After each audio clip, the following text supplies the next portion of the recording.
আগামী 22শে জানুয়ারি সোমবার দিন দুপুর 12টার সময় শুনে নিন। আগামী 22শে জানুয়ারি দুপুর 12টা সোমবার দিন রাম মন্দির প্রতিষ্ঠা হবে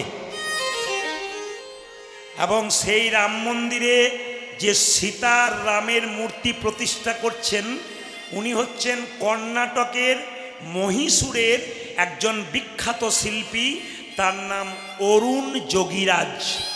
তিনি রাম এবং সীতার মূর্তিটা ওখানে তৈরি করছেন। ইন্ডিয়া গেটে নেতাজি সুভাষচন্দ্রের মূর্তি দেখতে পাবেন, ওই মূর্তিটা কিন্তু তৈরি করেছেন অরুণ যোগীরাজ। আমি সব ধর্মকে সমান সম্মান দিলাম, কোনো ধর্মকে ছোট করলাম না। ধর্ম কোনো দিন খারাপ কথা বলে না, ধর্ম সব সময় ভালো কথা বলে। আমরা নিজেরাই খারাপ হয়ে যাই, কিন্তু ধর্ম সব সময় ভালো কথা বলে। কি খ্রিস্টান ধর্ম, কি মুসলিম ধর্ম, কি হিন্দু ধর্ম, কি জৈন ধর্ম, সব ধর্মের মানুষ যারা প্রকৃত হয় তারা সুন্দর কথা বলে, মানুষকে ভালো পথের কথা বলে, জীবনটাকে সুন্দর করার কথা। মায়েরা, তেতা যুগে রামচন্দ্র কত বছরের জন্য বনবাসে গিয়েছিল জোরে বলবেন? 14 বছর। আচ্ছা, কার জন্য গিয়েছিল? কৌশল্যা, কৈকেয়ী না সুমিত্রা? জোরে বলুন। কৈকেয়ীর জন্য। রামায়ণের চরিত্র ঘাঁটলে আপনারা দেখবেন কৈকেয়ীকে সবাই ভালো চোখে দেখে না, রামকে বনবাসে পাঠিয়েছিল বলে। কিন্তু রাজা দশরথের 3জন স্ত্রী ছিল, আপনারা জানেন তো? কিন্তু আপনারা হয়তো জানেন না, রাজা দশরথের আরো 750টা স্ত্রী ছিল, রানী ছিল। 3জন প্রধান ছিল। কে কে? কৌশল্যা, কৈকেয়ী, সুমিত্রা। কৈকেয়ীকে আপনারা ভালো চোখে দেখেন না, কিন্তু কৈকেয়ীর মতো পতিব্রতা নারী খুব কম আছে।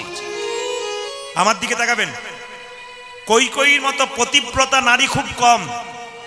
কারণ শম্বাসুরের সঙ্গে যখন যুদ্ধ হয়েছিল, কার বলুন তো? দশরথ রাজার। তখন তার আঙুলটা ক্ষয় হয়ে গিয়েছিল। এদিকে তাকাবেন। তো আঙুলটা পচে যাচ্ছিল। তো কবিরাজ বলল, তখন তার ডাক্তার ছিল না, কবিরাজ বলল যে আঙুলটাকে চুষে চুষে যে পরিষ্কার করতে পারবে তাহলে কিন্তু রাজা দশরথের আঙুলটা ভালো হয়ে যাবে।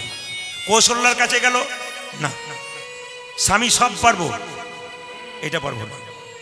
আচ্ছা সুমিত্রা, তুমি আর যা বলবে বলো, আমি সব পারবো। কিন্তু কৈকেয়ীর কাছে গেছে, স্বামী তুমি তো আমার সব, তোমার জন্য আমি কি না করতে পারি, এসো তোমার আঙুলটা দাও।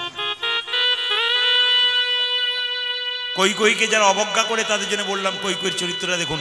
পতিব্রতা নারী, ইতিহাসে লেখা আছে। আঙুলটাকে চুষে চুষে আঙুল ভালো করে দিল। রাজা দশরথ আনন্দ করে বলল, শোনো তুমি সময় মতো আমার কাছে 2টো বর চেয়ে নিও, যা চাইবে আমি দিয়ে দেবো। স্ত্রী বলে উঠলো, স্বামীর কাছে আবার চাইতে হয় নাকি? আমার তো কর্তব্য তোমাকে ভালো করে দেওয়া, তা আমি তোমাকে চাইবো কেন? না না, তোমার যদি প্রয়োজন হয় তুমি চাইতে পারো, কোনো অসুবিধা নেই। আচ্ছা ঠিক আছে, সে সময় মতো হবে, কোনো অসুবিধা নেই। মায়েরা এইদিকে তাকাবে। রাজা যখন রামচন্দ্র রাজা হবে, দশরথ কিছু মনে করবেন না। একদিন দশরথ সিংহাসনে বসে নিজেকে দেখছে আয়নার মাধ্যমে, এখানকার চুলগুলো পাক ধরে গেছে। তাকান আমার দিকে। এখানকার চুলগুলো পাক ধরে গেছে আর আমার রাজমুকুটটা হেলে যাচ্ছে। রাজা দশরথ দেখছে।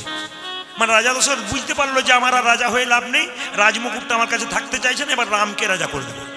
বাবা যখন সংসার চালাতে পারে না, বয়স্ক হয়ে যায়, তখন বলে বাবা ছেলেকে বলে, তুই সংসারে হালটা ধর, উপায় তো নেই, আমি আর পারলাম না, আমার এবার শরীরে কুলাচ্ছে না। রাজা দশরথের অবস্থা ঠিক তাই। কি করলো দেখুন, যখনই রাজমুকুটটা হেলে গেল, মনে মনে ভাবলো এবার তোর দায়িত্ব দিয়ে দেবে। আচ্ছা বাবা কিছু মনে করবেন না, যারা কীর্তন শুনতে এসছেন, সংসার চালাচ্ছেন, সংসারে মালিক হয়ে বসে আছেন, তাদের রাজমুকুটটা হেলছে কখন বুঝবেন বলুন তো? আপনাদের রাজমুকুট কখন হেলে গেছে বুঝবেন? একবারে পরিষ্কার বাস্তব কথা দিয়ে বুঝিয়ে দিই। দাদা ভাই, বাবা, আপনি কাজ থেকে ফিরেছেন রোদ্রে গরমে কষ্ট করে, আপনি রোদ্রে বাড়িতে ফিরলেন, বৌমাকে 1 গ্লাস জল চাইলেন, রোদ্রে বাড়ি এসে 1 ঘন্টা পর 1 গ্লাস জল চাইলেন। যখন দেখলেন 1 ঘন্টা পর 1 গ্লাস জল এলো, তখন বুঝলেন আপনারও মুকুটটা কিন্তু হেলে গেছে, আপনাকে সংসার চাইছে না। দেখে নেবেন বয়স্ক বাবা মা যারা আছেন, যখন সংসারে বৌমার কাছে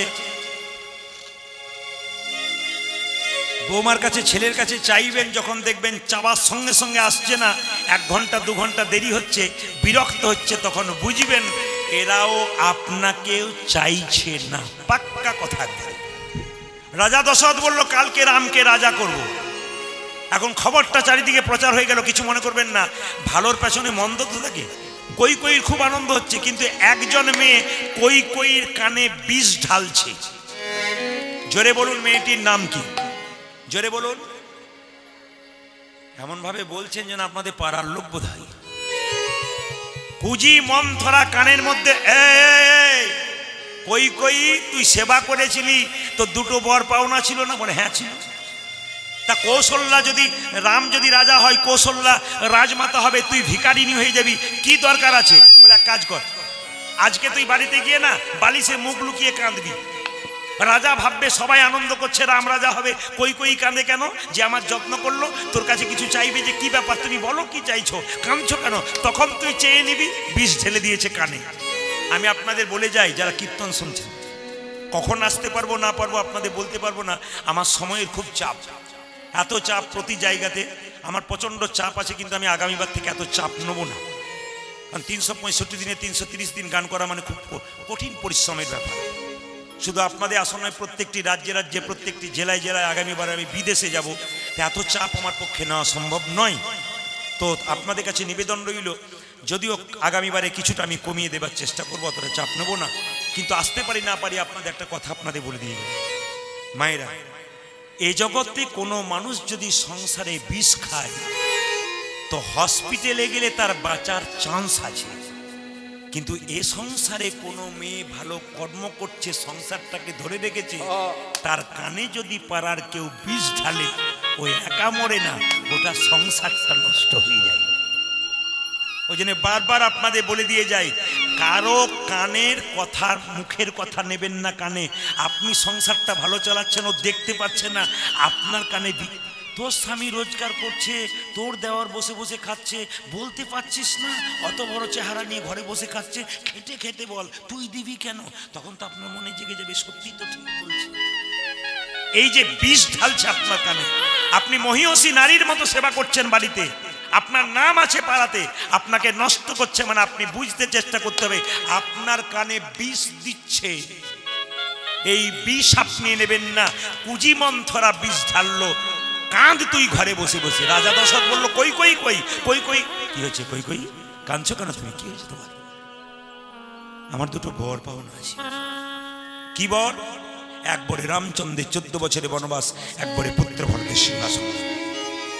কৈকেয়ী, আমি তোমার স্বামী, ইচ্ছা করলে তোমার পা ধরতে পারি, কিন্তু তুমি ছোট, আমি তোমার পা ধরতে পারবো না। অনুরোধ করি, যা করবে করবে, আমার রামকে বনবাসে পাঠিও না।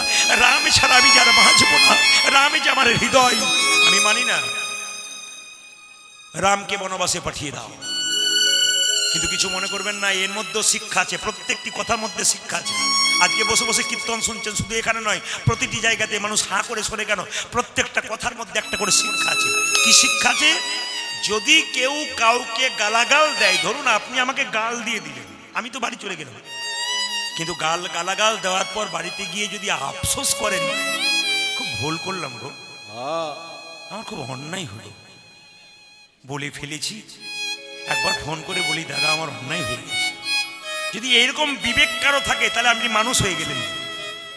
আর যদি মনে করেন বলেছি ভালো করেছি, আরো বলবো, ও আসুক, ওকে 1000টা বলবো, আপনি ধ্বংস হয়ে গেলেন। কিন্তু আপনি খারাপ কাজ করার পর যদি আপনার ভেতরে একটা বিবেক জন্মায় যে আমি ভুল করেছি, আপনি মানুষ হবার চান্স পাবেন।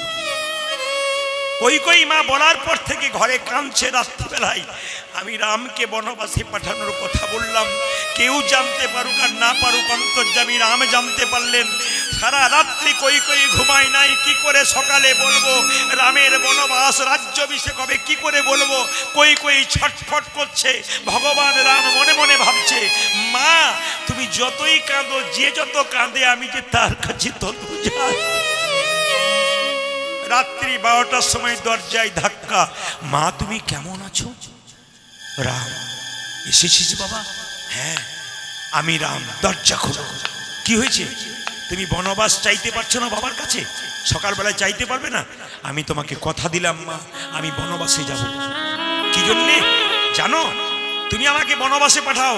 কত মুনি ঋষি মাথাটাকে নিচের দিকে করে পাগুলো উপর দিকে করে আমার জন্য বসে আছে। তুমি যদি আমাকে বনবাসে পাঠাও তোমার জন্য মুনি ঋষি উদ্ধার হবে। কথা দিলাম মা, 14 বছর বনবাস থেকে যখন ফিরে আসবো সব 3 জন মা আমাকে দেখতে যাবে, নিতে আসবে। সবার আগে তোমাকে প্রণাম করব, তোমার জন্য আমি মুনি ঋষিকে উদ্ধার করতে পেরেছি। প্রথম তোমাকে প্রণাম করব। কই কিন্তু অনুমতি দিয়েছিল, মা রামচন্দ্র অনুমতি দিয়েছিল, মা তুমি এটা চেয়ে নাও। রামচন্দ্রের 14 বছরে বনবাস হয়ে গেল। ভরত তখন মামার বাড়িতে ছিল, এসে বলল মা আজ থেকে কথা দিলাম তোমাকে মা বলবো না, রাক্ষসী বলবো। কেন? তুমি আমার দাদাকে বনবাসে পাঠিয়েছিল। মা যদি মায়ের মতো না হয় সেই মাকে ত্যাগ করা যায়। কইকে মা বলে নাই, রাক্ষসী বলেছে 14 বছর। বাবা যদি বাবার মতো না হয় সেই বাবাকে ত্যাগ করা যায়। ভক্ত প্রহ্লাদ হিরণ্যকশিপুকে ত্যাগ করেছিল। গুরু যদি গুরুর মতো না হয় সেই গুরুকেও ত্যাগ করা যায়। যদি গুরুর গুরুত্ব না থাকে, সঙ্গে সঙ্গে ভরত বলে উঠল মা আমি চললাম আমার দাদার কাছে। বনবাসে গিয়ে বলছে দাদা তুমি ফিরে চলো। রামচন্দ্র বলছে না, পিতৃসত্য পরিবারে 14 বছরের জন্য আমি এসেছি, আমি পূর্ণ হবে তবে আমি যাব, কথা রাখবো আমি যাব। সবাই লক্ষ্য করুন, 14 বছর পর রামচন্দ্র বনবাস থেকে আসছে, আর ভরত বলছে আমি সিংহাসনে বসবো না। বলছে তুই না বসলে রাজ্য চালাবি কি করে? রাজ্য চালাতে হবে, তোকে বসতে হবে। বলছে দাদা যে সিংহাসনে বসেছো আমি সেই সিংহাসনে বসতে পারবো না, আমি যে তোমার ভাই, তুমি যে আমার দাদা। কত ভ্রাতৃত্ববোধ দেখুন। রামচন্দ্র মর্যাদা পুরুষোত্তম ভগবান, তিনি জগৎকে শিক্ষা দিলেন ভাইয়ে ভাইয়ে কেমন সম্পর্ক হয়, ভাই দাদাকে কেমন ভালোবাসে, দাদা কেমনকে ভাইকে ভালোবাসে।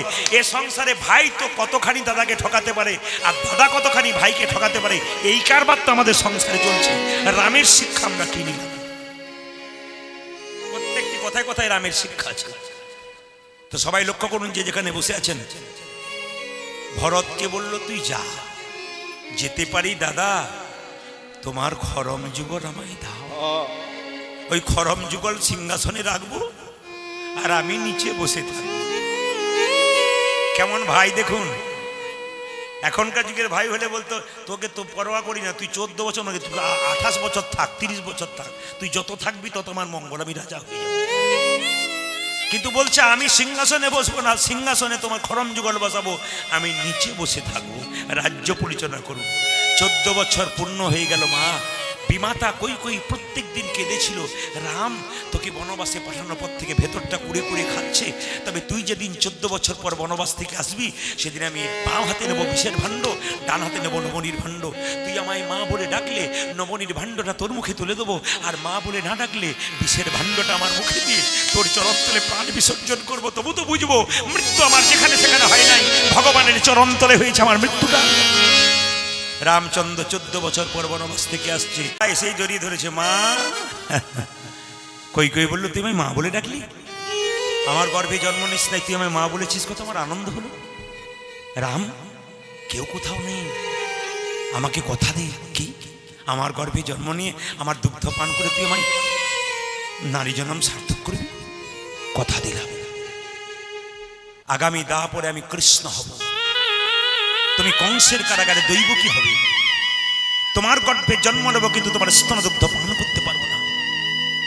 দৈব কি বললো বাবা আমার স্তনদুগ্ধ পান করবি না কেন? মনে পড়ে একটা অন্যায় তুমি করে ফেলেছিলে। বাবারা জানেন, মনে পড়ে দিলে মনে পড়বে আপনাদের, মায়েরা বলবে। যখন কৌশল্যা দেখলো রাম আমার রাজা হচ্ছে, এই রাম বনবাসে যাচ্ছে, কৌশল্যা তো পাগলিনী হয়ে গেছে, ছুটতে ছুটতে সে এক বাটি দুধ নিয়ে এসেছিল, রাম খা, 14 বছর বনে যাবি, আর তো খেতে বলতে পারবো না, যদি না বাঁচি আমার হাতে একটু দুধ খেয়ে যা। কই তখন দুধের বাটিটাই খেয়ে বলেছিল দুধ দিবি ছেলে, এত প্রেম কিসের তোর ছেলের মধ্যে, দুধ দিবি তুই? দুধের বাটিটাকে কেড়ে ফেলে দিয়েছিল। ভগবান সেদিন বলেছিল অন্যায় করে ফেললে তুমি। মা দুধের বাটি কেড়ে নিয়েছিলে তুমি, তোমার দুধ আমি গ্রহণ করবো কি করে? মা যদি ছেলে জন্ম দেয়, বাচ্চা যদি মরে যায়, মায়ের স্তনদুগ্ধ দেখবেন আপনা আপনি গড়গড় করে পড়ে। কিংবা কোনো মা বাচ্চা জন্ম দিয়ে তার বাচ্চাকে কেউ নিয়ে চলে যায়, তাহলে তার মায়ের স্তনদুগ্ধ দেখবেন গড়গড় গড়গড় করে মাটিতে পড়ে। তো কই বলেছিল যে আমি যখন দৈবকী হব তুই কৃষ্ণ হবি, জন্ম নিবি, আমার কোলে দুগ্ধ পান করবি না, সেই দুগ্ধ যে মাটিতে গড়গড় করে পড়বে, ওটার অবস্থা কি হবে?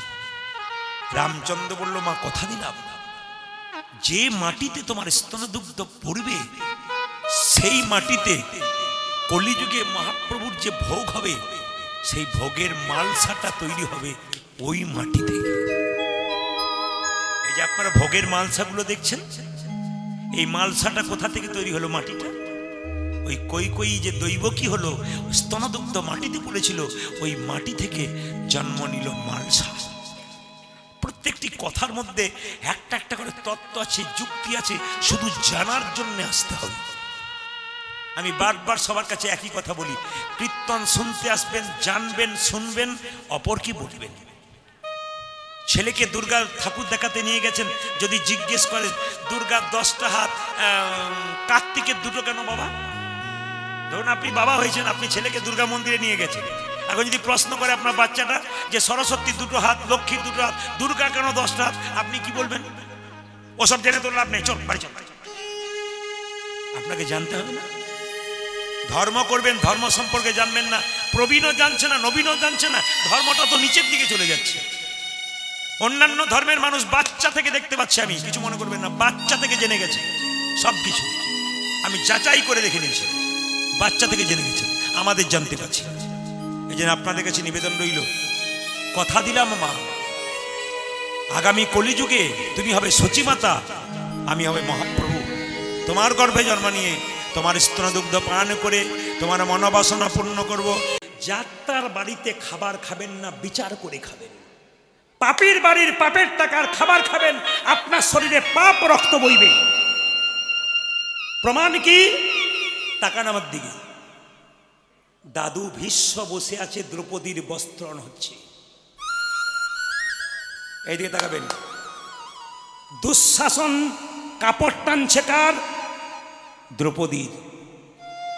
এখানে যতজন বাবা এসছেন, যতজন ভাই এসছেন, সবার কাছে প্রদীপ ফলের নিবেদন রইল, স্বামী স্ত্রী একসঙ্গে থাকলে ঠোকাঠুকি লাগতে পারে, স্ত্রীকে ভালোবাসা দিন, মাকে ভালোবাসা দিন, কাউকে বেশি কাউকে কম দেবেন না। ওজন দাড়ি পাল্লায় দুজনকে সমান জায়গায় রাখুন। কেন?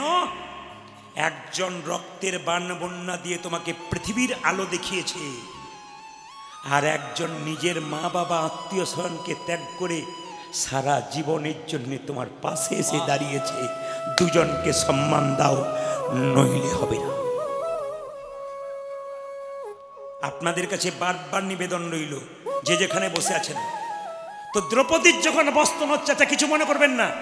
কোনো লোক যদি আপনাকে অত্যাচার করে, আপনার নিজের লোক যদি দাঁড়িয়ে দাঁড়িয়ে দেখে, যে লোক অত্যাচার করছে তার উপর রাগ হবে না, রাগ হবে কার উপরে? যে আপনার নিজের লোক, সে কিছু বলছে না তার উপরে। দ্রৌপদীর বস্ত্রণ হচ্ছে, কিছু মনে করবেন না। আমি যে কথাটা বলতে বলতে রেখে দিলাম, মায়েদের চুলের মুঠি ধরে, চুল ধরে কেউ অত্যাচার করবেন না। আসরে দাঁড়িয়ে পড়ে গেলাম, শুনে নিন, ধ্বংস আপনার একবারে পাক্কাপাকি। আপনি ধ্বংস হবেন, আপনার জীবন উন্নতি হবে না যদি কোনো নারীর চুলের মুঠি ধরে কোনো পুরুষ অত্যাচার করে। প্রমাণ কি? রাবণ সীতার চুলের মুঠি ধরেছিল, রাবণ ধ্বংস হয়ে গেল।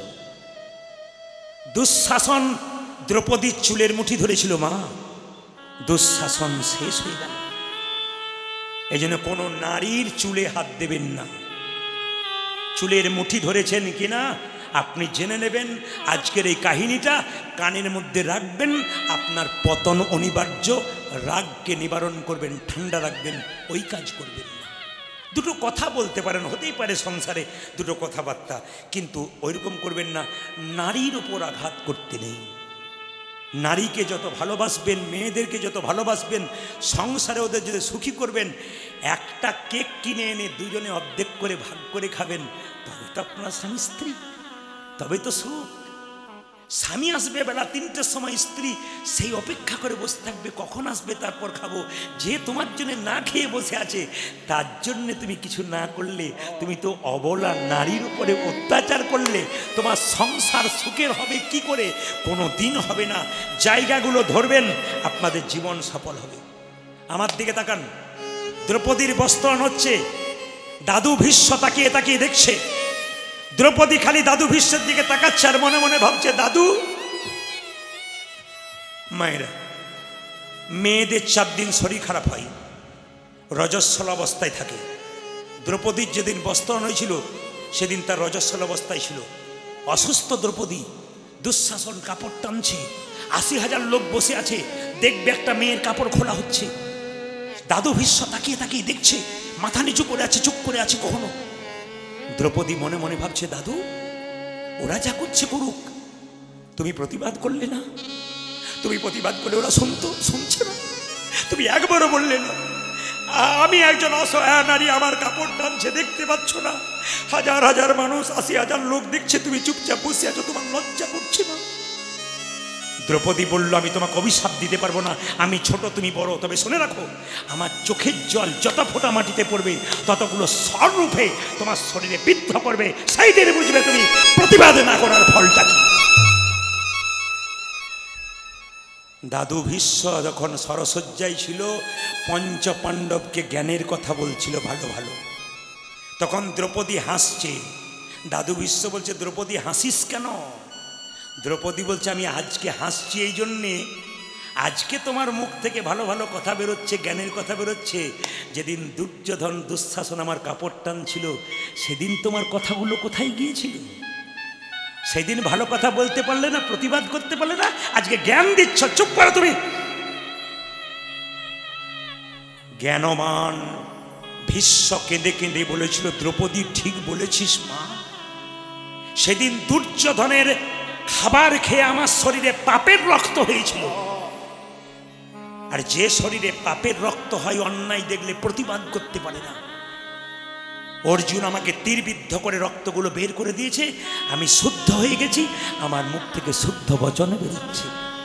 ওই জন্য বারবার বললাম, মায়েরা যদি খাবার খেতে হয় মহাপ্রসাদ খাবেন, এখানে এসে যার বাড়িতে সেবা করতে যাবেন বিচার করবেন, যে টাকাটা রোজগার করছে সৎ পথে করছেন, অন্যায় করছে, অন্যায়ের খাবার খাবে আপনার রক্তে পাপ হবে। এ তো প্রমাণ দিচ্ছে, এ তো প্রমাণ দিচ্ছে, মহাভারত তো প্রমাণ দিয়ে দিচ্ছে, আমি তো শাস্ত্রের প্রমাণের কথা বলছি।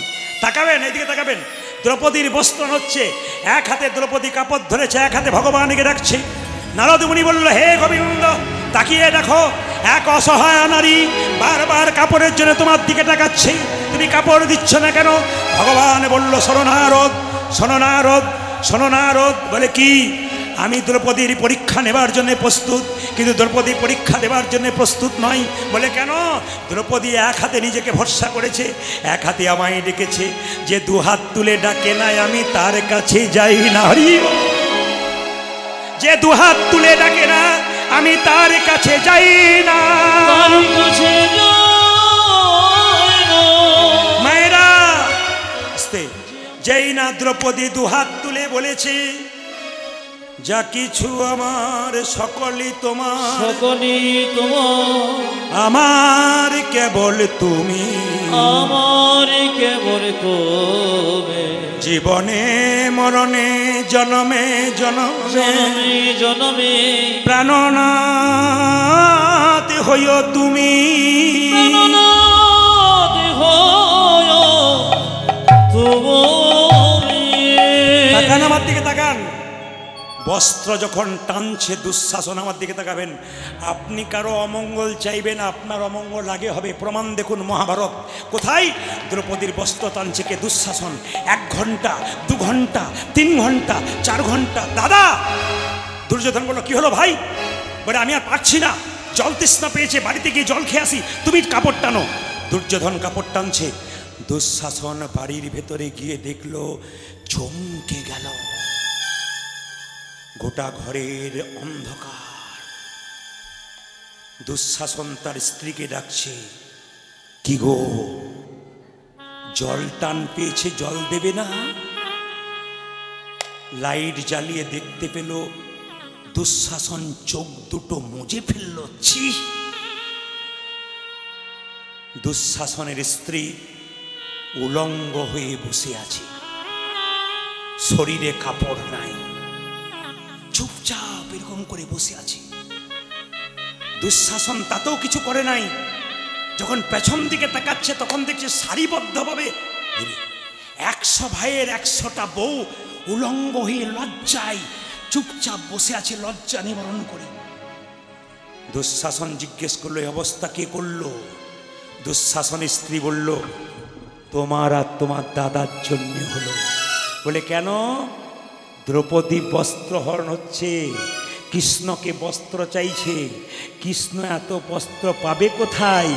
আমাদেরগুলো টেনেছে আর দ্রৌপদীকে দান করে দিয়েছে।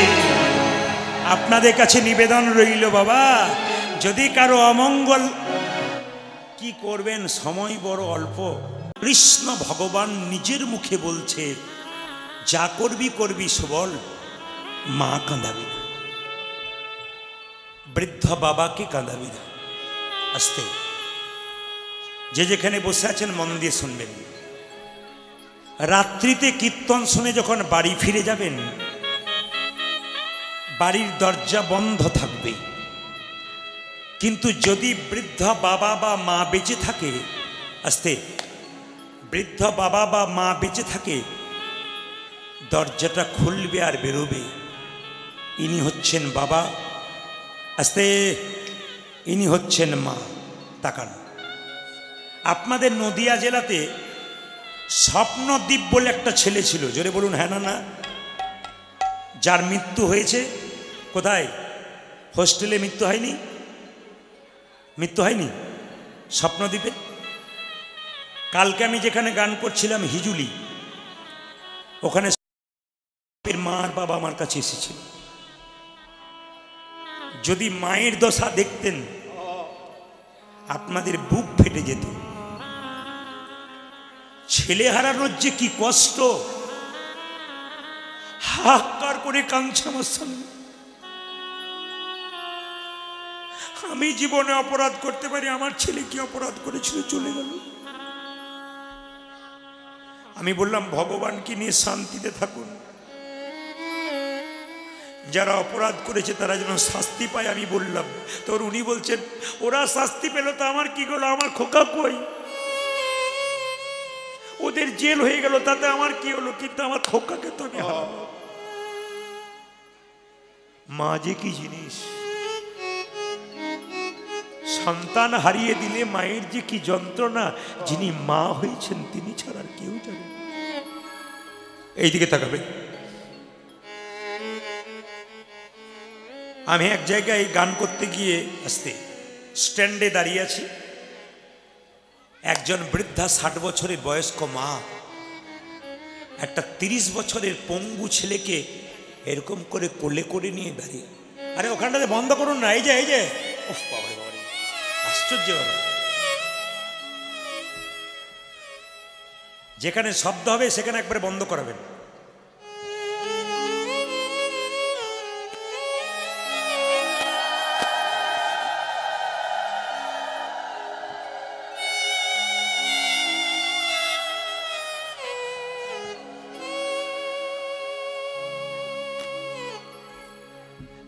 বছরের বৃদ্ধা মা,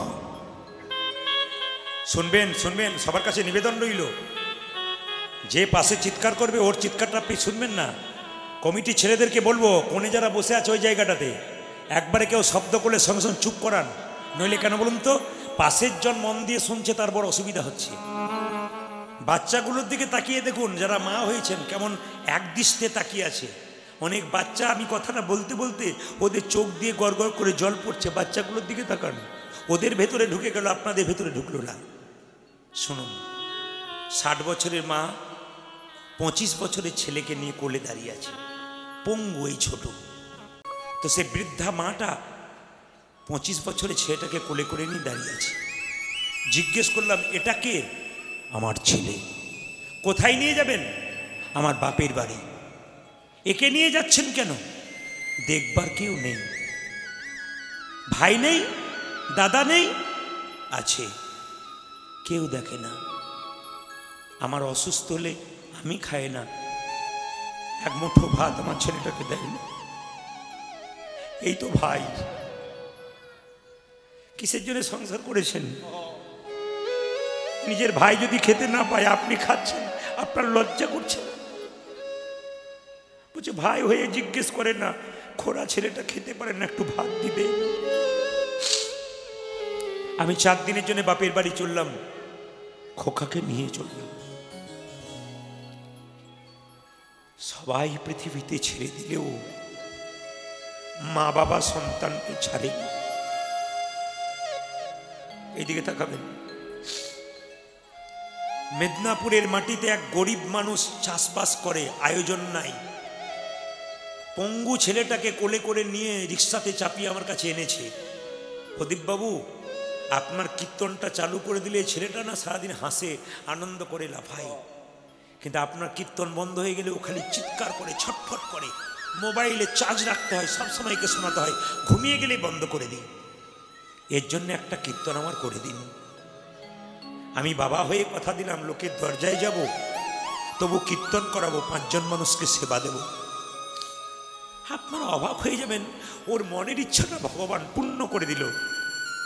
ওই গ্রামের একজন ব্যক্তি ব্যাংকে চাকরি করে, উনি বললেন, তোমার অত চিন্তা কিসের, প্রদীপবাবু যে টাকাটা নেই সেটা আমি দিয়ে দেবো। গ্রামের ছেলেরা বলছে, তুমি কেন দেবে, তোমার কোনো চিন্তা নেই, যত সেবার ব্যবস্থা, চাল ডাল সব আমরা তৈরি করে দেবো। উনি বলছেন, কৃষ্ণের নামে নামলাম, কৃষ্ণ যে কৃপাময় তো জানতাম না, সব ব্যবস্থা নিজেই করে রেখে। হরি বল, হরি বল।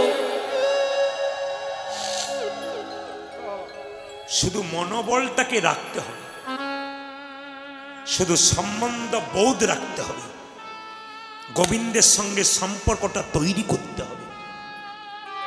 তো মাকে বললাম, মা তুমি যখন মরে যাবে এই ছেলের কি দশা হবে?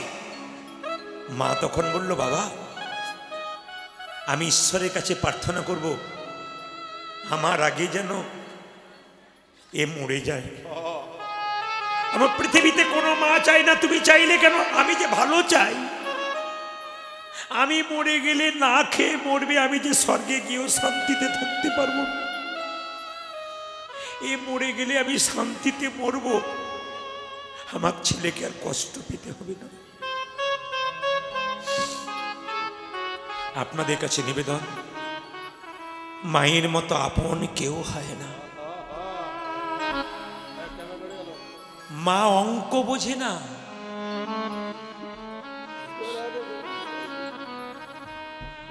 নদিয়ার ছেলে শুধু নয়, প্রত্যেকটি জেলায় জেলায় এরকম কম বয়সে ছেলেগুলোর কৃষ্ণ ভক্তি দেখে খুশি হয়ে গেছে। আজকের আসরটা এত শান্ত কেন, এত ভিড় হয়েছে, আপনারা চুপ করে বসে আছেন কেন? কীর্তন যদি কীর্তনের মতো করা যায়, মানুষ স্টপ হয়ে যায়। তাকান আমার দিকে। মা অঙ্ক বোঝে না, ছেলে 2টো রুটি খেতে চায়, মা গুজে গুজে 4টে রুটি খাইয়ে দেয়।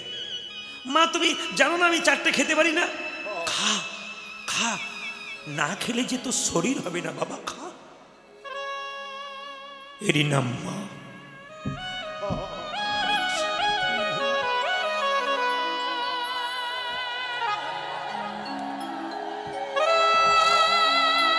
কেউ কাঁদেনি, পশম কাঁদে,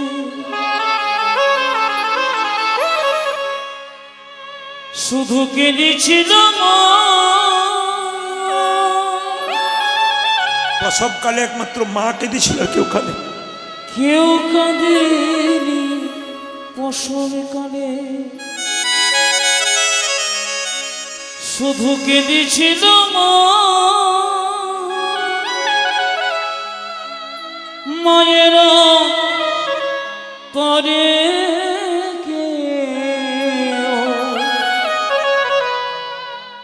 ব্যথা দিও না, মায়েরা তরে ব্যথা দিও না। ওগো মা আমার মা, আমার জননী মা।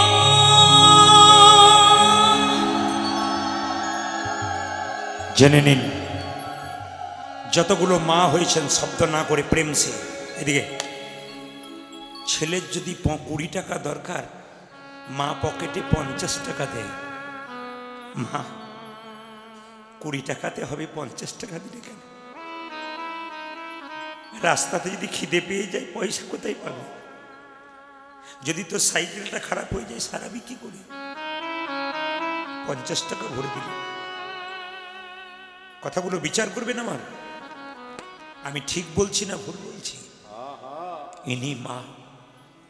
মা বড় মিথ্যাবাদী, খালি মিথ্যে কথা বলে, সবাইকে পেট ভরে খাইয়ে দেয়, নিজের থালাতে কিছু নেয় না। মাকে যদি জিজ্ঞেস করা হয় মা খেয়েছো, আমি আমি না খেলে থাকবো কি করে, এই দেখ এই দেখ আমি খেয়ে নিয়েছি। এরই নাম মা।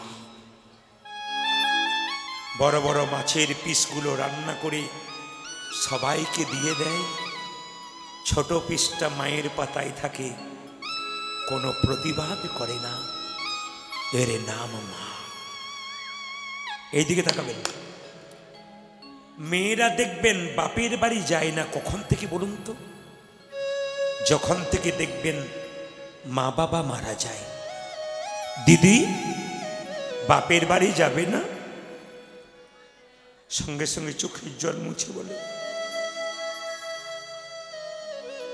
আর যাব না। কেন? আমার বাবা মা দুজনেই নাই, কার কাছে যাব?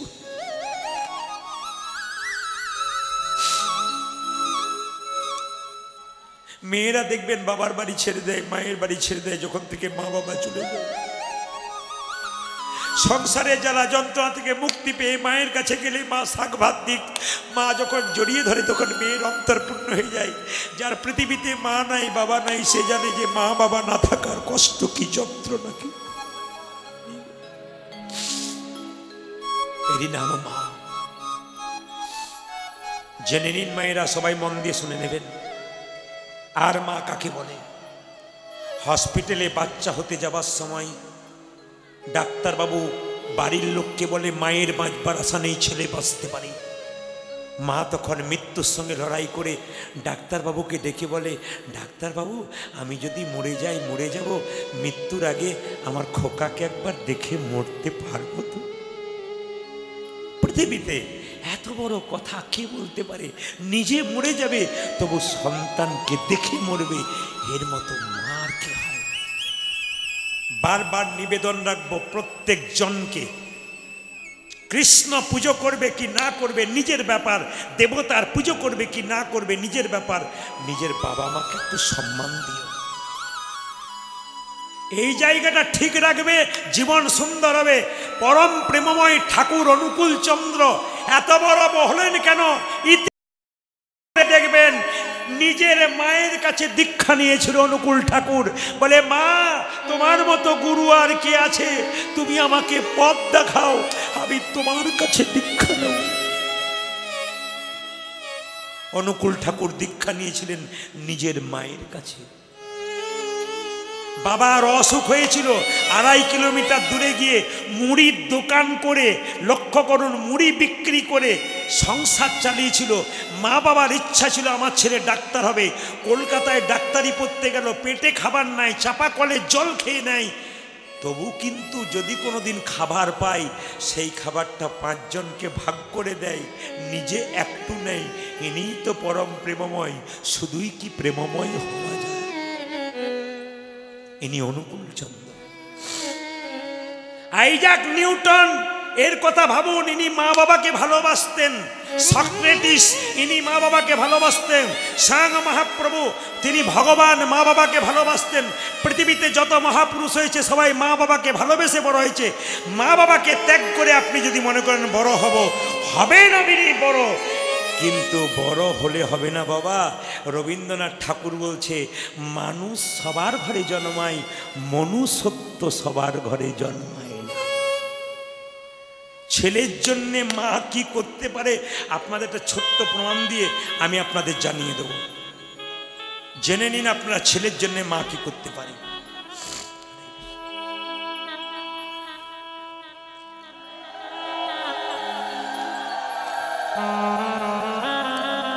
ছেলের জন্য মা কি করতে পারে একটু শুনে নেবেন। আপনারা যেমন সামনে বসে আছেন না, একটা আসরের নাম করব না, ক্যামেরা হচ্ছে, একটি মেয়ে সামনে বসে আছে, কাটা ব্লাউজ, খাটো শাড়ি, সিঁথিতে সিঁদুরের ফোঁটা একটুখানি, আধুনিকা মেয়ে সামনে বসে আছে। আমি প্রতিবারই কীর্তন করতে গেলাম, 4 বছরই দেখলাম ওই সমস্ত পোশাক পরে সামনে বসে আছে। সবাইকে দেখে ভক্তি এলো, ওকে দেখে ভক্তি হলো না। কিন্তু মেয়েটা কীর্তন শুনতে ছাড়ে না, ও চুপচাপ বসে, হাত তোলে। আমার খুব খারাপ লাগে, এত মায়েরা মাথায় কাপড় নিয়েছে, সুন্দর পোশাক পরে এসছে, আর এই কেমন নির্লজ্জের মতো কাটা পোশাক পরে বসে আছে। এ কেমন মারে বাবা, কীর্তন শোনে কিন্তু সামনে বসে এমন। অবাক হয়ে যাবেন মা। 4 বছর গান করার পর 2 বছর যায়নি, 2 বছর পর যখন গেলাম চিনতে পারি না, সামনে বসে আছে, কাটা পোশাক নাই, লাল পেড়ে শাড়ি, হরিনামের নামাবলী, সাদা ব্লাউজ, সাদা পোশাক। আমাকে প্রণাম করলো। আমি জিজ্ঞেস করলাম, তোমার এই অবস্থা কে করলো? বলে, আমার সন্তান, আমার ছেলে। তোমার ছেলে তোমাকে এই অবস্থা করেছে? হ্যাঁ। এত কম বয়স তোমার ছেলে তোমাকে অবস্থা করেছে?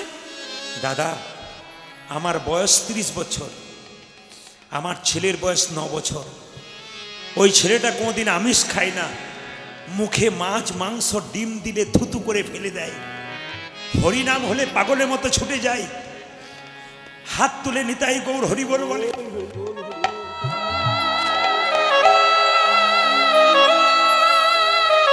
মেয়েটি বলে উঠল, দাদা, ছেলে যদি আমার না খায়, আমি মা হয়ে কেমন করে খাই? আমি একদিন মনে মনে ভাবলাম, তুই আমার চাইতে ছোট বলে নইলে তোর চরণে প্রণাম করতাম, তুই আমাকে এমন মা সাজিয়ে দিলি, চিরদিন ভগবানের ভক্ত হয়ে গেলাম। মায়ের মতো আপন কেউ হয় না বাবা। বর্ষাকালে যখন প্রচুর জল হয়, খালে বিলে জল জমে যায়, মাছগুলো কি করে বলুন তো? খুব লাফালাফি করে। জল যখন শেষ হয়ে যায়, কাদাই মরণ হয়। আচ্ছা, কিছু মনে করবেন না,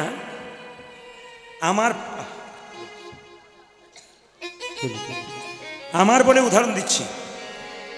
আমি প্রদীপ পাল, ধরুন কথার মানে, আমি প্রদীপ পাল চিন্তা করেছি আগামী বছর 2টো বাড়ি বানাবো, চিন্তা করেছি। তারপরে 2 বছর পরে আমার মেয়ের বিয়ে দেব, আমি চিন্তা করেছি, ধরুন। কিন্তু আমার চিন্তাটা কি সফল হতে পারে বলবেন আপনারা? একটা করে রাত্রি পেরোচ্ছে মানে আমাদের জীবনের খাতা থেকে একটা করে দিন কমে যাচ্ছে।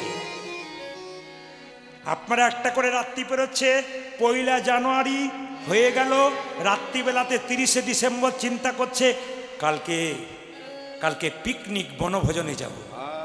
একদিনও কেউ চিন্তা করলো না, বালিশটা মাথায় রেখে 30শে ডিসেম্বর পর্যন্ত সারাটা বছর আমার কাটলো, কতদিন আমি কৃষ্ণ নাম করে কাটালাম। পিকনিকে যাব ওই কথা ভাবলাম, কিন্তু কৃষ্ণ ভজন কতদিন করলাম এটা কেউ ভাবলাম না। শুনবেন ভালো করে, যেমন দেবেন সেরকম বাড়ি পাবেন, টাকা অ্যাডভান্স ভালো দেবেন, এসি নন পাবেন। এখানে কর্ম ভালো করবেন, অ্যাডভান্স ভালো করবেন, ওইখানে গিয়ে নন এসি এসি জায়গা পাবেন। এই দিকে তাকান, ভালো কাজ যতদিন করবেন স্বর্গে ততদিন থাকবেন, ভালো কাজের দিন শেষ, স্বর্গ থেকে আউট, আবার এখানে। কিছু মনে করবেন না, মানুষ কুলে জন্ম নিয়েছেন, জন্ম হোক যথাতথা, কর্ম হোক ভালো। আস্তে, আজকে শুনলাম ধুবুলিয়াতে 2টো বাচ্চা হয়েছে, না এক ঘরে নয়, ওই পাড়াতে একটা ওই পাড়াতে একটা। একটা বাচ্চা সোনার চামচ মুখে নিয়ে বড় লোকের বাড়িতে জন্ম নিল, আর একটা বাচ্চা গরিবের ঘরে জন্ম নিয়েছে, মায়ের বুকে দুধ পাচ্ছে না, মা পেট ভরে খেতে পায় না। ছেলে দুটো কি কর্ম করেছিল? পূর্ব জন্মে সুকৃতির ফল, একজন জমিদারের বাড়িতে, একজন ভিখারির বাড়িতে। এ জন্মে যেমন কর্ম করবেন, পরের জন্মের জন্মটা আপনার ঠিক সেরকম হবে। এ জন্মে, আমি বারবার বলছি আপনাদেরকে, কীর্তনের আসলে টাকা দিতে আসবেন না, বারবার অনুরোধ করলাম, আমি আরেকবার অনুরোধ করলাম, এই মা এসছেন ভালো করেছেন, আর কিন্তু কেউ আসবেন না, আর কীর্তন চলাকালীন কেউ আসবেন না মা, বারবার নিবেদন রইল। কীর্তনের শেষে আমি দাঁড়াবো, আপনারা আমাকে দিতে পারেন, কিন্তু আমি বারবার বলবো হরিবাসরে কীর্তন চলাকালীন আমি যে কথাগুলো বলছি আমার অ্যাটেনশনটা নষ্ট হয়ে যাবে, আমি যেটা বলছিলাম উল্টো দিকে চলে যাব। এই দিকে তাকাবেন। কি বলতে গেলাম? যে জায়গায় ছিলাম, হ্যাঁ, যেমন কর্ম সেরকম ফল। এই দিকে তাকাবেন মায়েরা। গাড়িটা যদি খুব দামি হয়, গাড়িটা যদি দামি হয়, ড্রাইভার যদি ভালো না হয়, গাড়ি চলবে? ও তো অ্যাক্সিডেন্ট করবে। শরীরটাকে সাজাচ্ছেন স্নো পাউডার কত রকম দিয়ে, ভেতরে যে ড্রাইভারটা বসে আছে ও যদি ঠিক না থাকে গাড়ি ঠিক চলবে? বলুন আমার দিকে। গাড়ি ঠিক চলবে? চলবে। এদিকে শুনবেন ভালো করে। হরে কৃষ্ণ। একের পেছনে শূন্য দিলে হয় 10, একের পেছনে শূন্য দিলে হয় 10। তাকাবেন। এবারে এরা বলবেন, আপনারা বলবেন, বাচ্চারা বল। একের পেছনে শূন্য দিলে কত হয়? বাহ, খুব সুন্দর বলেছিস। তার পেছনে শূন্য দিলে কত হয়? তোদের একটা পুরস্কার দিয়েই যাবো আমি, তারপর যা হয়। তার পেছনে শূন্য দিলে কত হয়? 1000। তার পেছনে শূন্য দিলে কত হয়?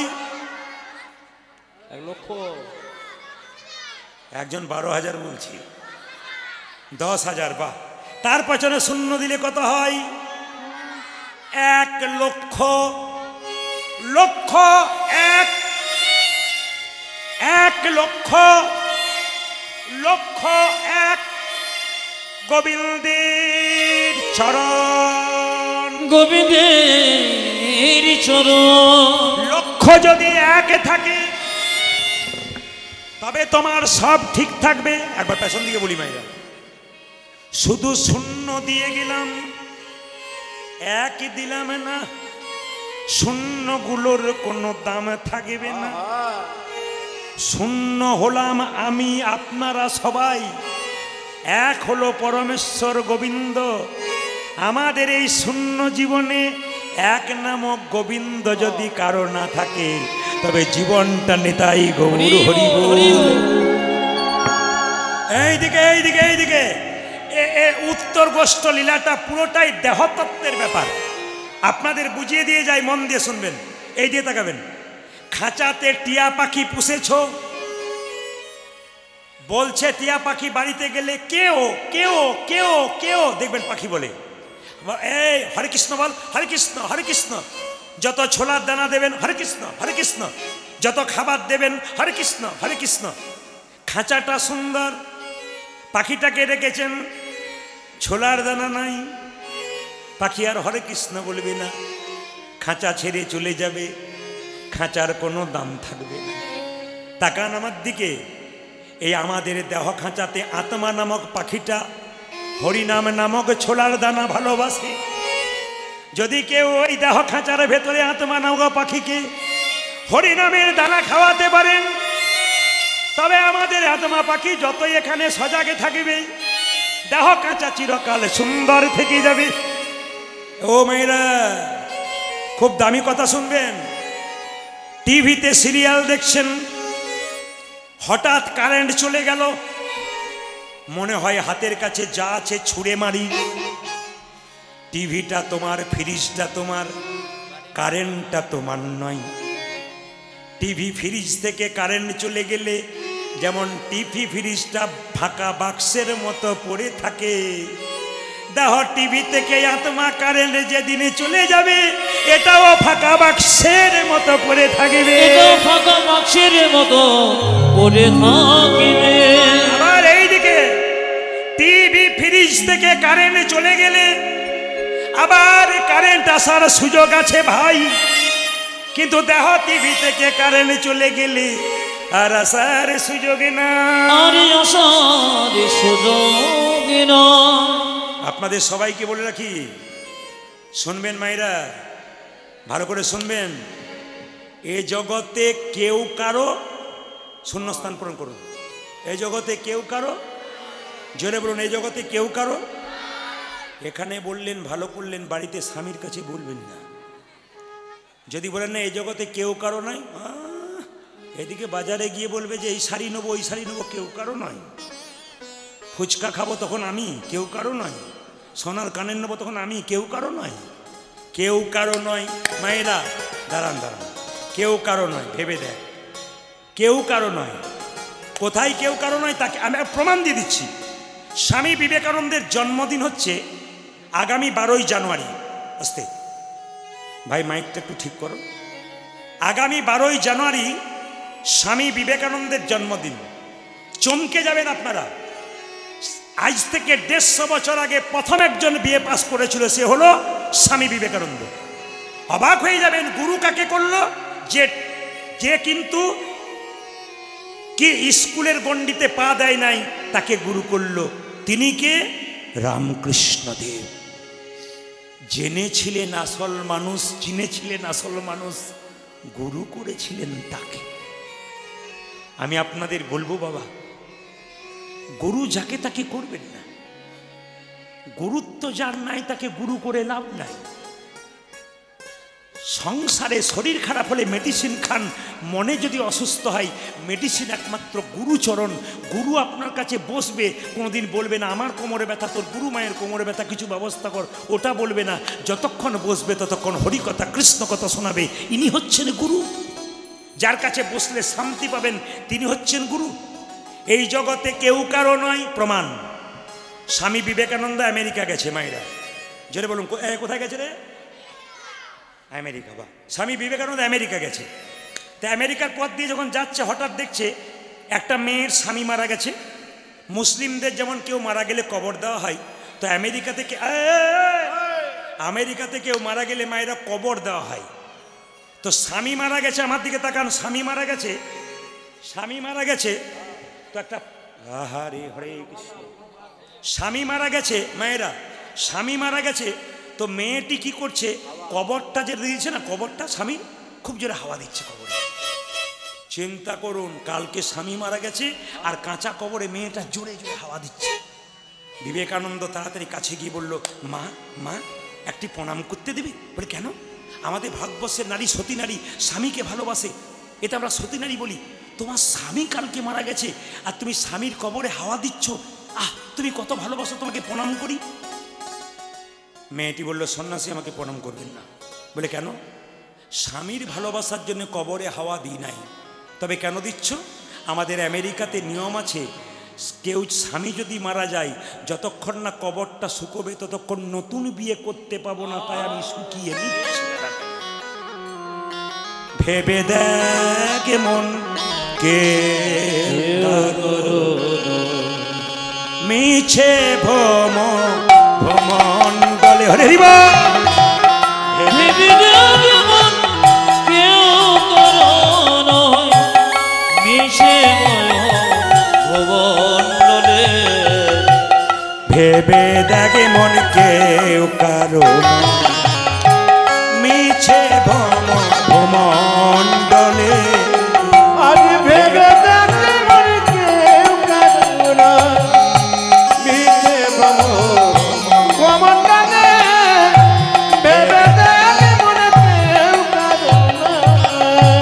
ভুলো না দক্ষিণা কালী বদ্ধ হয়ে মায়া জালে। ভুলো না দক্ষিণার কালী বদ্ধ হয়ে মায়া জালে। ভুলো না দক্ষিণা কালী বদ্ধ হয়ে মায়া জালে। ভুলো না দক্ষিণার কালী বদ্ধ হয়ে মায়া জালে। ভেবে দেখ মনকে কারো নয়, মিছে ভ্রমণ। উলধ্বনি। মন কেউ কারো নয়, মিছে ভ্রমণ্ডলে। ভেবে দেখ মন কেউ কারো নয়।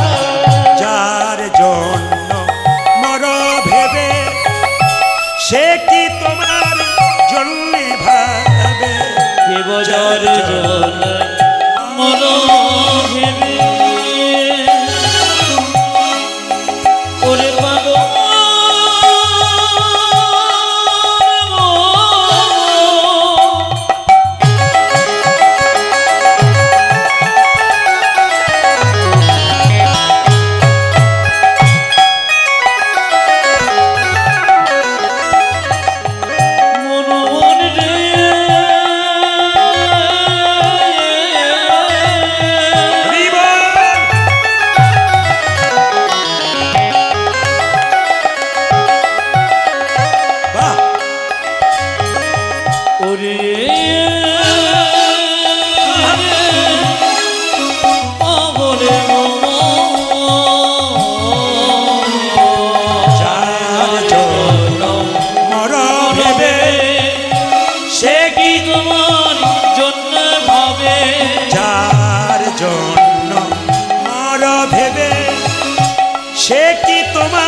সকল মনে হরি বল।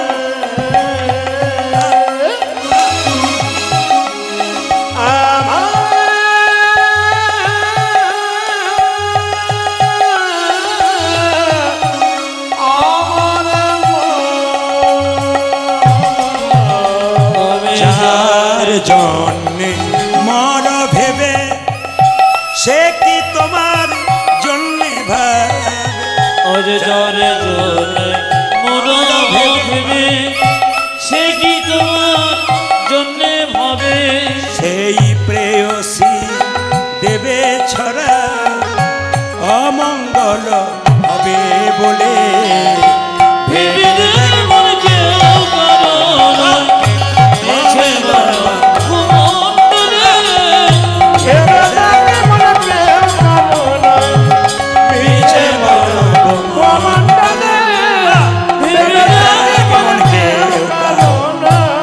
রাধারানী কি ভগবান কিন্তু যাচ্ছে এই যে সোনিয়া কানাইয়ের বেল ঊর্ধ্ব মুখে ছুটে ধে অবসরে আগা নয়ে বেন উর্ধ মুখে ছোটে ভেন, সোনিয়া কানাইয়ের বেল ঊর্ধ্ব মুখে ছোটে ধে আজ ঘুরে যাকা নায়ন বেন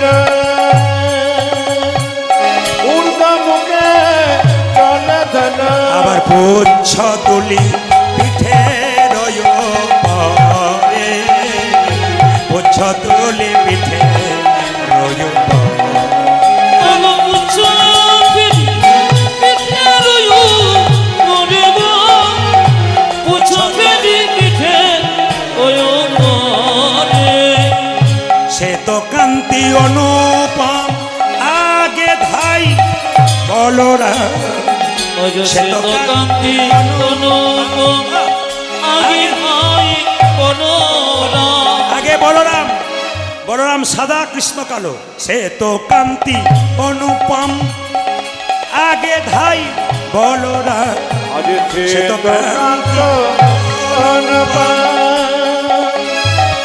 আগে দায় বলনা আবার শিশু চলে ডাইনে আর বামে শিশু চলে ডাই নেয়ার বামে উলধরি শিশু চলে নয়নে আগে মরে গো, শিশু চলে নয়নে আগে বামে, সকল রাখাল গণ আবায় আবা ভালো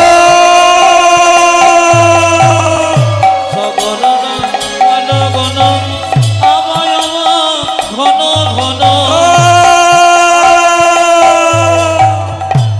গরু চড়িয়ে ফেরাই তখন কি করে আবা আবা ঘন সকল রাখাল গণ আবায় আবা ঘন ঘন সকলরা ভালো গণ আবায় আমা ঘন ঘন, ঘন ঘন যাবা যাবা ঘন ঘন আবার বলরাম দাস চলু সঙ্গে বলরাম দাস চলু সঙ্গে দাস চলু সঙ্গে বলরাম তাদের আনন্দ আর ধরে না ওদের আনন্দ জনে ধরে রবে, আনন্দ আর ধরে না আনন্দ জনে যে ঘরে ফিরে যাবে বলে আনন্দ আর ধরে না তারা ঘুরে ফিরে যাবে বলে আনন্দ জন ধরে রবে, ওই যে ঘরে ফিরে যাবে বলে আনন্দ আর ধরে না আর গগনে বেলা নাই রে ওরে আর গগনে বেলা নাই রে, ওরে আর গগনে বেলা নাই রে, আনন্দ আর আবার বলরাম দাস চলো সঙ্গে বলরাম দাস চলো সঙ্গে। আপনাদের কাছে নিবেদন জানাই সময়টা খুব সংক্ষেপ, একবারে ছোট সময়। 6টা 10-15 বেজে গেল, 6টা পর্যন্ত টাইম ছিল, 6:30 টাইম নিয়েছি। তো আপনাদের কাছে নিবেদন রইল, লীলা তো সম্পন্ন করা যায় না, শুধু কেটে কেটে বেরিয়ে যেতে হয়। আপনাদের ছোট ছোট কয়েকটা কথা বলে যাই। সংসার গোষ্ঠী এসছেন, ভালো কর্ম করুন, জন্ম হোক যথাতথা, কর্ম যেন ভালো হয়।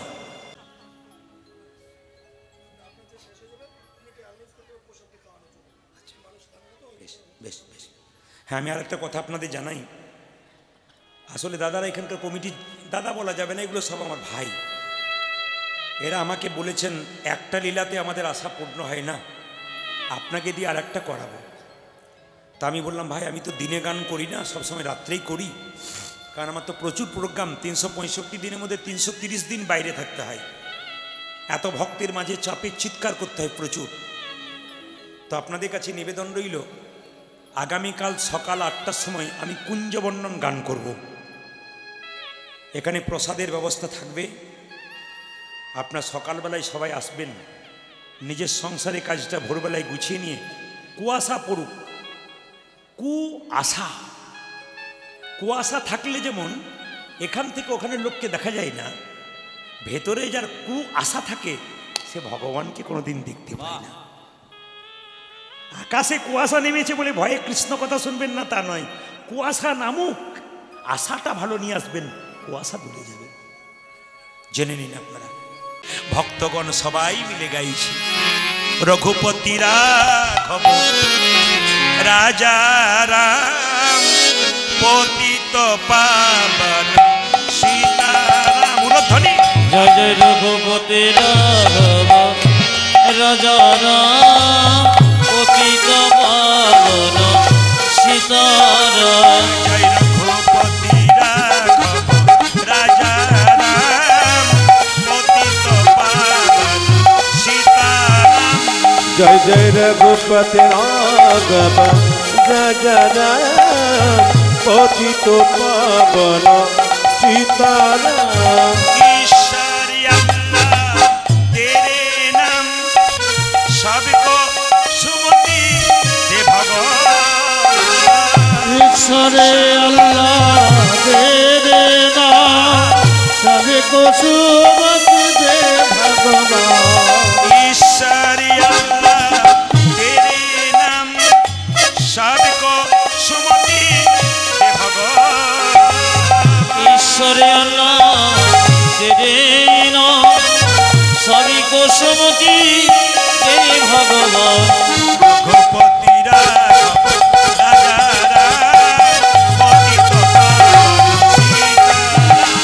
जय जय रघुपति राघव राजा राम पतित पावन सीताराम।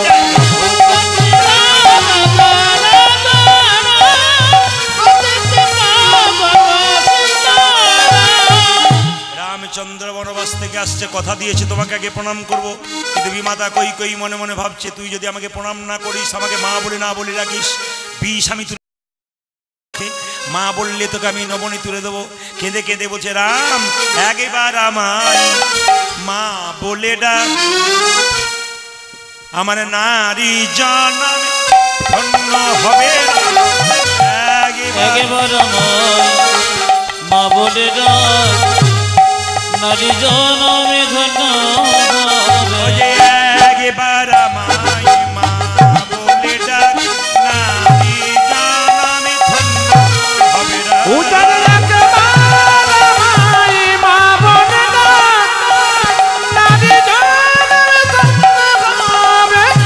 মামা বলে ডাকে রে রাম। ওরে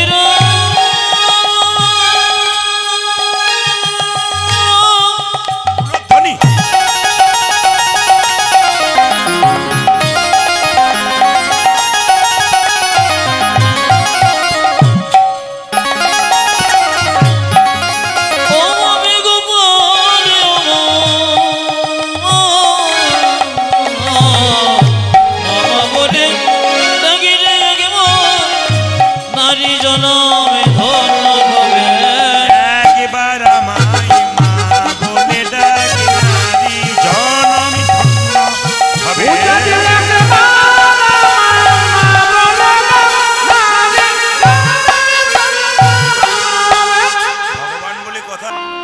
তুমি যে মা সবে থেকে আপন।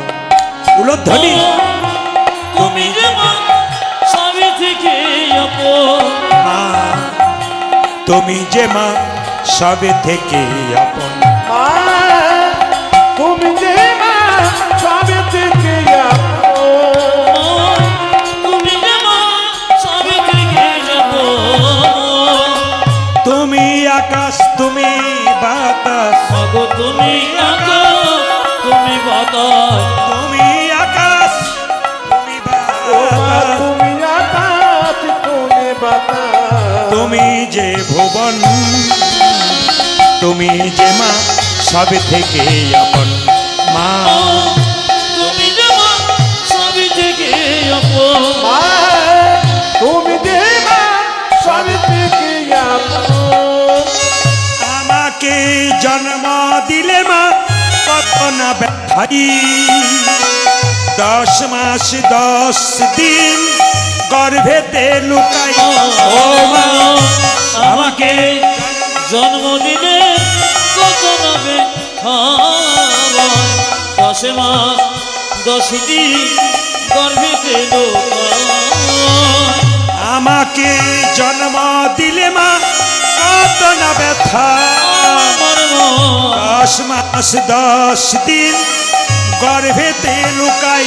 মা গো আমাকে আমাকে জন্ম দিলে মা কত না ব্যথা। গো 10 মাস 10 দিন করে বেঁচে লোকা। তোমারই কোলে শুয়ে কত না আদর খেয়ে। তোমারে কোলে শুয়ে কত না আদর খেয়ে। তোমারই কোলে শুয়ে মা কত না আদর খেয়ে। তোমারই কোলে শুয়ে কত না আদর খেয়ে। করলে মা গো আমারে যতন। মা তুমি যেমন সবে থেকে নিতাই গৌর হরি হরি বল। তুমি যেমন সবে থেকে আপন। প্রিয় বাবা তুমি যেমন সবে থেকে তুমি যেমন সবে থেকে আপন। জননী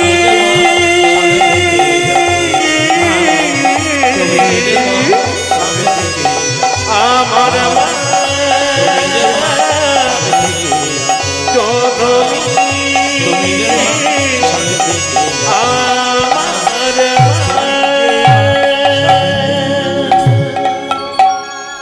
ঘরে যাবার সময় হলো।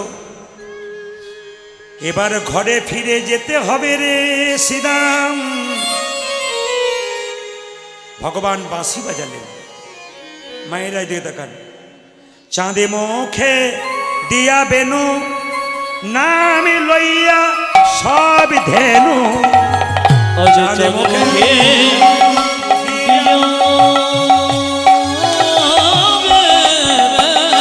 ধনী মায়েরা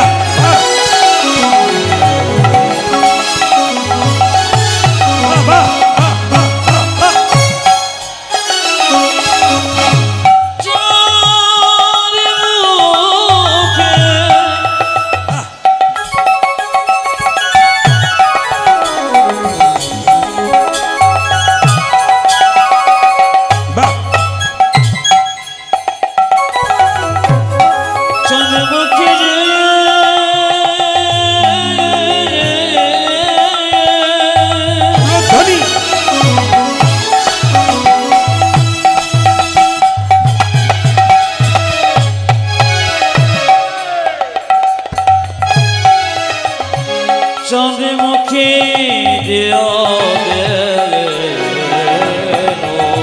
হরি হরি বল। এখন কেউ পয়সা দিতে আসবেন না আসরে।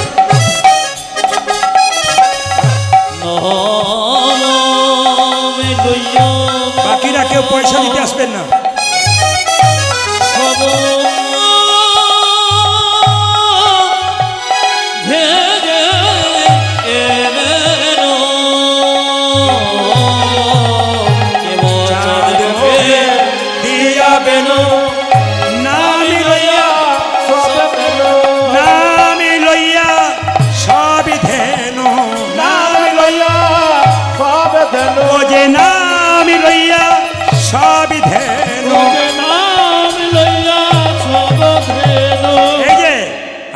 ডাকিতে লাগিল উচ্চ স্বরে গো, ডাকিতে লাগিল উচ্চ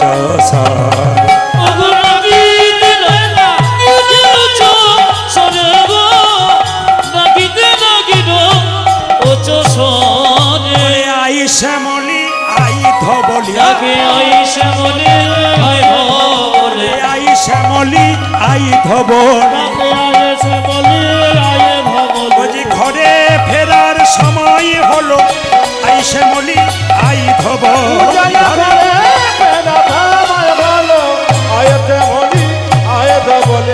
আরে গগনে বেলা নাই রে, আই শ্যামলি আই ধবলি। আরে গগনে বেলা নাই রে, আই শ্যামলি আই ধবলি। আরে গগনে বেলা নাই রে, আই শ্যামলি আই ধবলি। আমার ঘরে ফেরার সময় হলো, আই শ্যামলি আমার ঘরে ফেরার সময় হলো, আই শ্যামলি আই ধবলি। ঘরে ফেরার সময় হলো, শ্যামলি আই ধবলি। আবার ডাকিতে লাগিল উচ্চ স্বরে গো, ডাকিতে লাগিল উচ্চ স্বরে। মায়েরা, আপনাদের ছেড়ে যেতে আমার ইচ্ছা হয় না, কিন্তু ছেড়ে যেতে হবে, আমাদের সময় কিন্তু আমাদের দেখা দিয়ে দিয়েছে। আসুন পদাবলীগুলো ছোট ছোট করে গেয়ে যাই। মায়েরা, ভগবান শ্রীকৃষ্ণ আসছেন গোষ্ঠ থেকে। ওই না বেশে আইস তুমি দাঁড়াইয়ে রয়েছি, ওই না বেশে আইস তুমি দাঁড়াইয়ে রয়েছি, ও যে ওই না বেশে আইস তুমি দাঁড়াইয়ে রয়েছি আমি,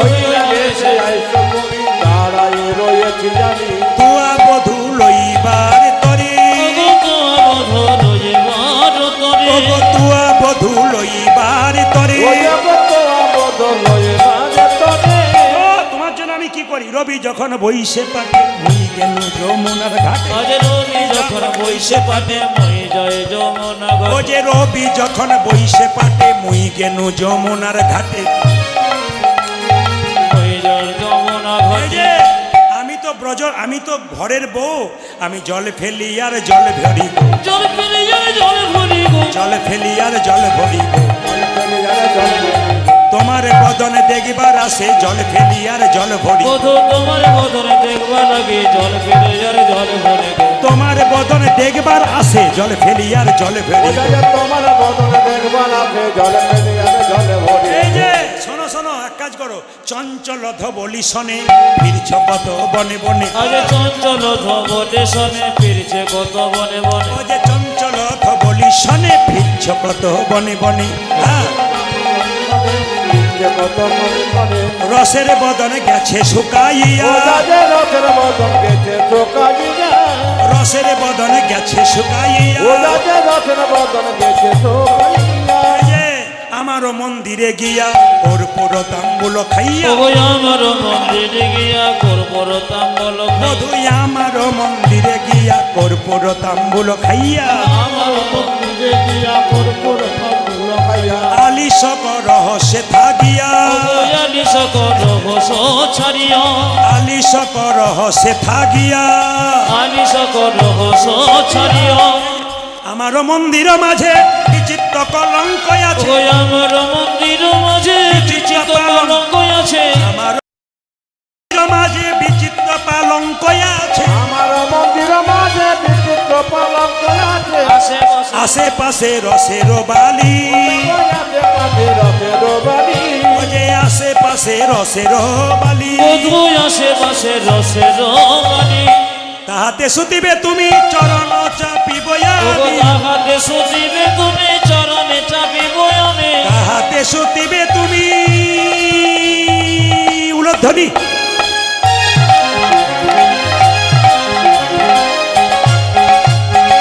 বধূকে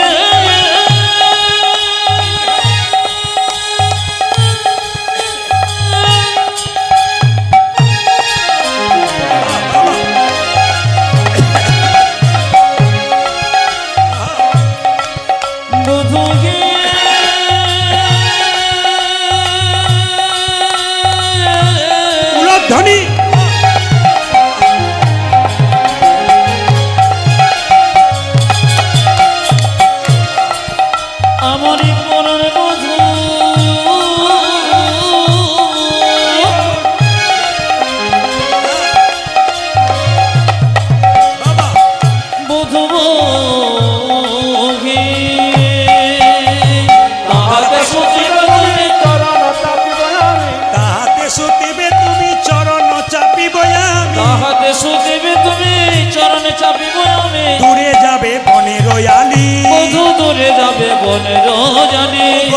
যাবে বনে রয়ালি দূরে যাবে বনে রয়ালি বোধো আসবে না রাই আজই আমি যাই ঘরে মায়ে যে আরতি করে ওই আজ আমি যাই ঘরে মাঝে আরতি করে আজই আমি যাই ঘরে মায়ে যে আরতি করে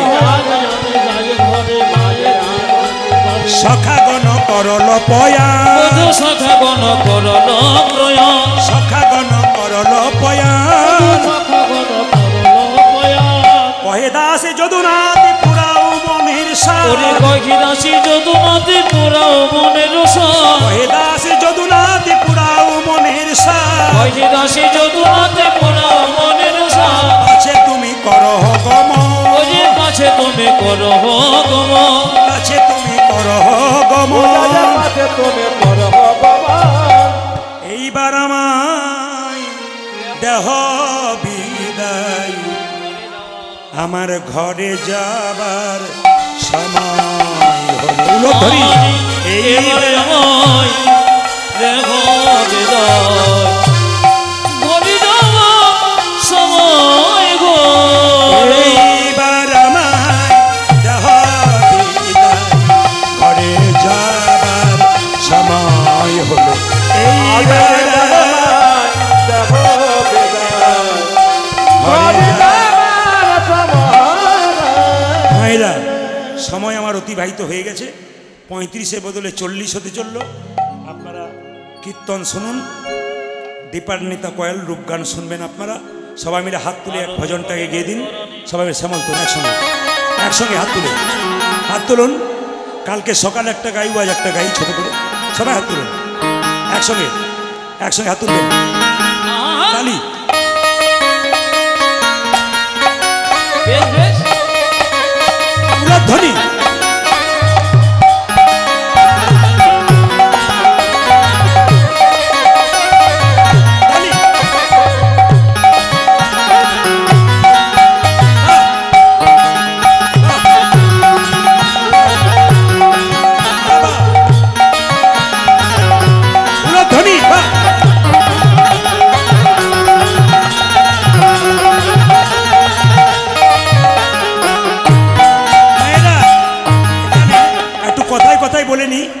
কথায় বলে নি মা যশোদা গোপালকে আরতি করলেন কথায় বলে নিলাম মা গোপালকে কোলে নিলেন আর মায়ের আনন্দ ধরছে না আপনার আনন্দ করবেন আপনার প্রসাদ পাওয়ার পর আবার বসবেন কীর্তন গান শ্রবণ করবেন হাত তুলুন শ্যামল তনু যে হলো আবিরেতে